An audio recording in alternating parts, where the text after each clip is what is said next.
What's up, fellow FunAheaders?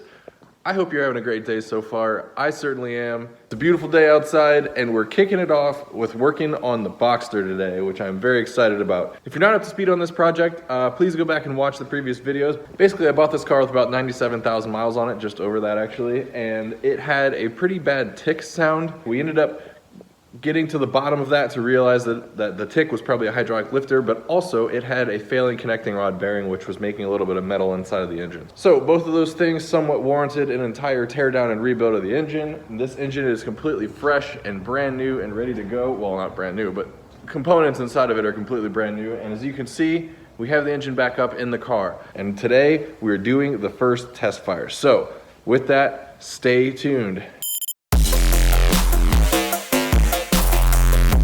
All right, I'll keep this brief, but yeah, like I said, basically, first things first today, we are going to fill the car with fluids and then go ahead and do the very first test fire, which has been a long time coming. Super exciting that we're finally at that stage. Once we test fire it and hopefully find out that everything is all good to go, then we will go ahead and put on all of the rest of the stuff, all the structural cross members, undercovers, etc. And then by the end of this video, we will be taking this car for its very first test drive. So with that, let's go ahead and get into working on this thing. Now, first things first, we're gonna go ahead and put 8 quarts of 5W50 redline oil into it. Technically it does take 8.2 thereabouts of quarts, and it will take every bit of that since this engine had started out with exactly 0 oil in it. But I'm just starting with 8 quarts. We'll get a good measurement and see exactly where we're at. Here is the Redline 5W50 oil. Super good stuff. Not a sponsorship at all. I use it and they ain't paying me for it yet. 8 quarts of 5W50, the good stuff. Number 2, 3, 4, 5, 6, 7, and 8. Well, now that we have sufficient amount of oil for the first startup, we can now shift our focus onto filling up the cooling system. Okay, now next up, it is time to fill up our cooling system. And for this, I'm going to be using a vacuum bleeder. If you're unfamiliar with one of these, basically, I mean, it's basically absolutely essential when working on Porsches because they have such a complex cooling system as far as, you know, engine being in the rear of the car and radiators being up at the front. So there's a lot of area for air to get trapped. And having one of these allows you to just suck all of the air out. You can pressure test it first and foremost, and then, which basically you just make sure that once you pull a vacuum that your needle doesn't drop back towards atmospheric pressure anymore. But then once you've pressure tested it, you can utilize this hose here, open this valve, and then it just sucks the coolant in and replaces the vacuum with coolant. So pretty slick. But to do a super thorough job, I'm gonna go ahead and hook this up and we will pull a vacuum for maybe, I don't know, probably close to 10 minutes and get it really, really nice and evacuated. We hook up our shop air. Of course, my air hose is not going to want to sit nicely. And then we just flip open this valve. Many minutes later.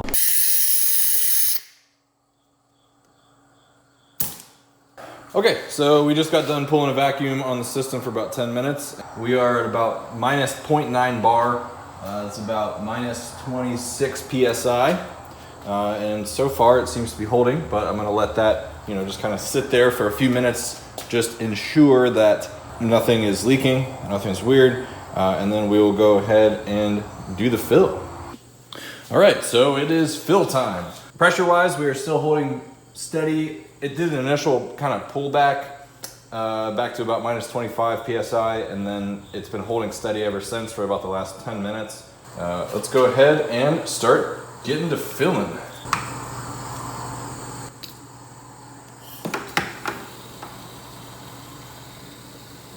Okay, well, that was a super slick coolant filling process. We have the coolant level now perfectly between the min and the max line, if you can see that there. And we have the oil filled up. So the only thing left to do now is hook up the battery and try to give this thing a test fire. Alrighty.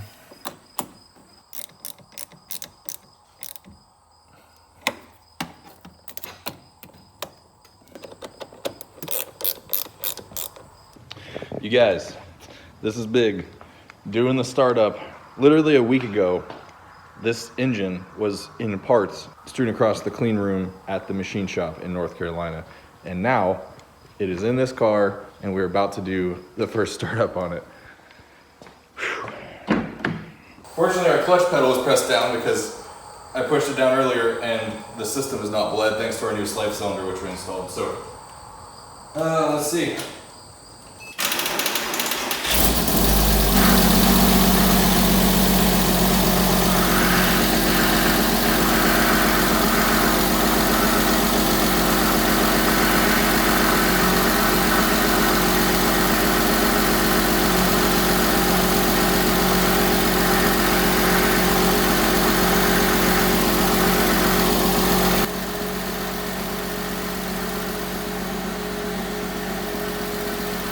Sounds really good aside from a whiny power steering pump, which it's doing that because it's low.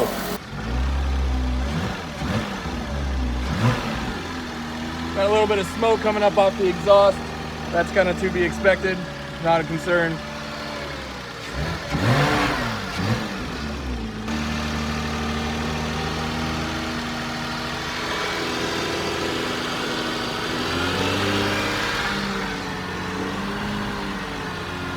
And she is now officially up at operating temperature. Okay, well, power steering pump just made a noise. It's still not quite at the right level. But I'm gonna call out there.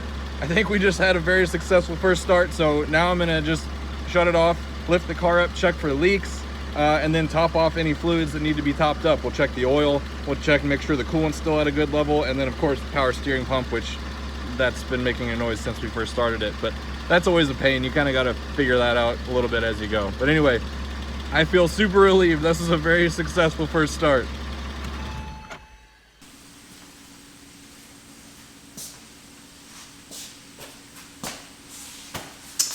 Hi there. Hey. So, yeah. It's been a few weeks. And yeah, I did shave. Yes, I know. In like mid-video. I know that's like a super weird transition. Let me explain. All right, so yeah, it's been a few weeks, and the footage that you just saw of me starting up the car was right before a 3-week trip that my wife and I were taking to Italy. And I just, for peace of mind, I wanted to be able to start the car and just know the entire time that we're gone, yes, the car runs, and it runs well, just so that it wasn't like nagging in the back of my mind, like, well, I hope when I get home this thing actually runs well.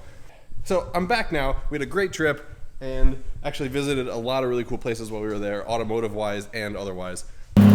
But now we can tidy up the Boxster and get it all back together. So with regards to the engine, we've got one loose end, and actually I'll show you guys that in a second here. But aside from that, we are ready to go ahead and start throwing on all of the undercovers and cross braces. Actually first cross braces, then undercovers, and then we'll throw on the bumper. And you might be wondering, David, why did you take off the bumper? You never mentioned that in the video. Sorry, I have a head cold right now and I sound like super congested. Love that. The reason was the radiators were quite caked up with dirt. And it's a very common thing in these cars that after not too long of a time or not that many miles, less than you'd think, you can get a lot of dirt, especially if you drive places that might have like leaves on the road, like if you drive in the fall time, or grass clippings on the road. You can get a lot of gunk in your radiators over a very short period of time. And that was the case with this car, and I think it had been many, many years since actually it was cleaned out. So I have the bumper off so that I can have really good access to the radiators so we can clean them up, and then we will button up the front end, and then this thing will be good to go. All right, so with regards to the loose end that we have yet to tie up on the engine, so you noticed in the video where I started the car, there was some clicking. I initially thought that clicking was due to a low battery, but then when I checked the battery was fully fine. I even checked the cold cranking amps, did a load test on it. It passed with flying colors. So I was like, okay, so it's not the battery. And then I checked all of the ground cables. All the ground cables were good. I realized that I forgot to tighten down one of the 2 cables that goes to the starter motor. And I had not fully tightened down the one that went to the starter solenoid. So therefore, that's why you hear the starter solenoid going because it didn't have a super good connection. But let's go to a quick clip of this thing starting. Total cold start, first time in a few weeks. Let's do it.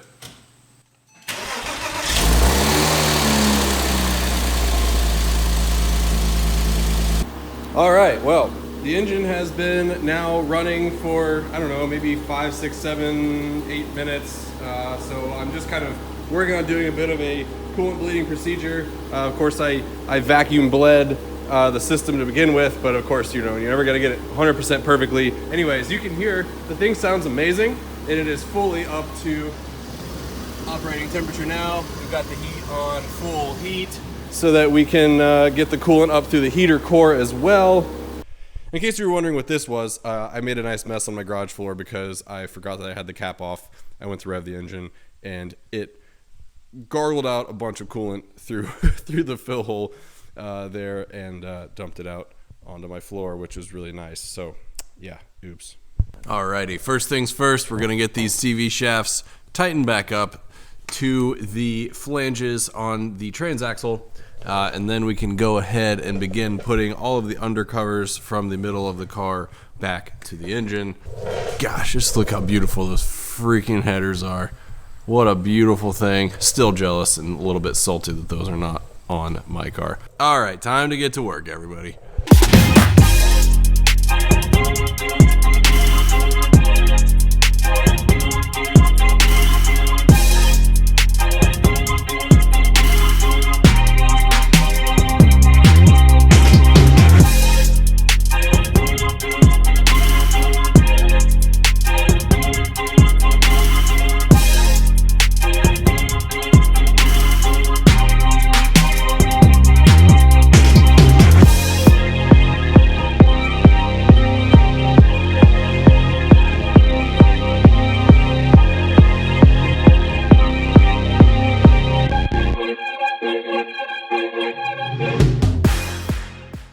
Boom, boom, pow, as the Black Eyed Peas once said.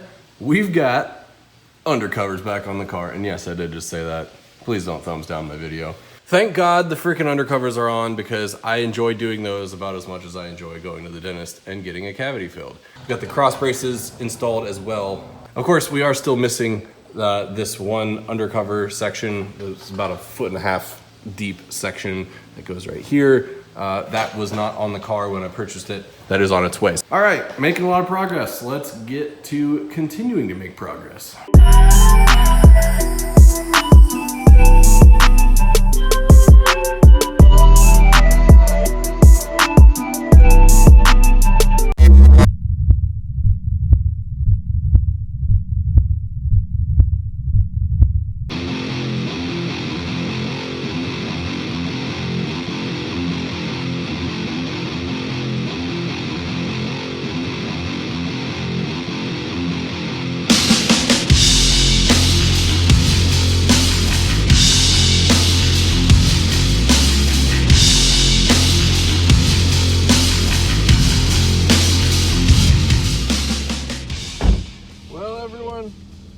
Here we are. It is the first drive, the first actual drive. Yes, I just did some theatrical stuff there where I turned the car around and did the whole headlights thing, but this is truly the first time that we are driving out of the driveway in this car since the engine has been put back in it and fully rebuilt prior to that. So, here we go.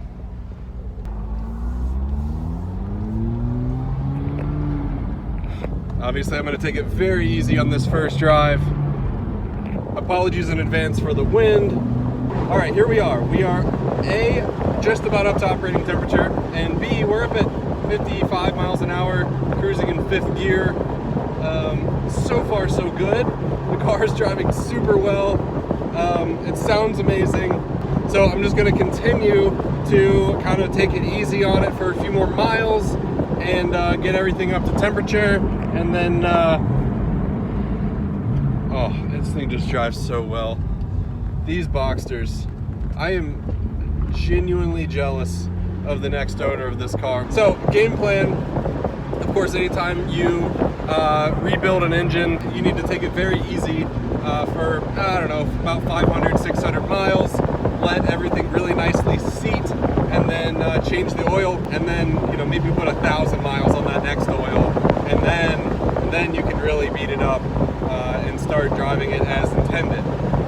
But yeah, so for now, you know, we've put 2.2 miles on this engine, and you know, looking forward to hopefully a very problem-free and not dramatic other 498 miles of break-in.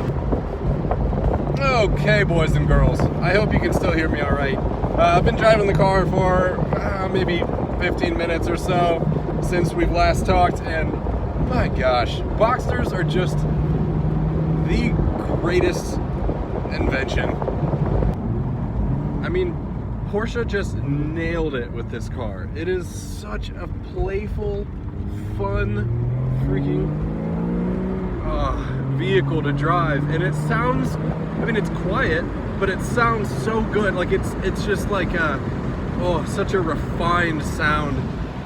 Gosh, these things are perfection. I mean, and I'm of course taking it very easy because we're in the break-in period, so I'm not going hard on the engine at all, but you don't really need to. I mean, honestly, the thing's just so light and tossable.